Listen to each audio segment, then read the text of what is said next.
আজি আহিলোঁ পথাৰলৈ মানে ধান কাটিব। আজিৰ পৰা হ'লে নহয়, ধান কাটিব, ধান মাৰিব আৰু আজিৰ পৰা আৰম্ভ কৰিছোঁ মানে ধান কাটিব।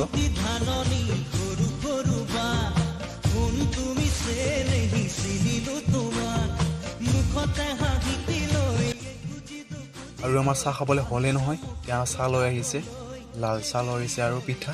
এতিয়া পিঠা আৰু চাহ খাই লওঁ। আৰু এনেকৈ পথাৰত চাহ খোৱা ভাত খোৱা মানে মজাই বেলেগ, একেলগে মিলি খোৱা। এতিয়া আমি খাই লওঁ দেই, আপোনালোকে অলপমান ৰ'ব।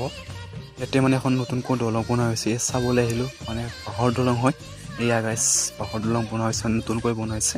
এই চাবলৈ আহিলোঁ, মানে নাজাৰাটো ধুনীয়া, কিন্তু ক'বলৈ আৰু ফটো তুলিবলৈ মানে ধুনীয়া নাজাৰা হয়। আৰু কেনেকুৱা লাগিছে নাজাৰাটো কমেণ্ট কৰি জনাব। ধান কাটোতে চাবলৈ আহিলোঁ। আজিৰ কাৰণে ধান কটা হৈ গ'ল, এইখিনিয়ে আজি ধান কাটিলোঁ। আৰু আপোনালোকৰ সেইফালে ধান কাটিবলৈ হৈছেনে গাইছ কমেণ্ট কৰি জনাবচোন। আৰু এতিয়া আমি ঘৰলৈকে যাবলৈ ল'লোঁ। আৰু এয়া অলপ মানে গৰুৰ কাৰণে ঘাঁহ লৈ আহিছোঁ।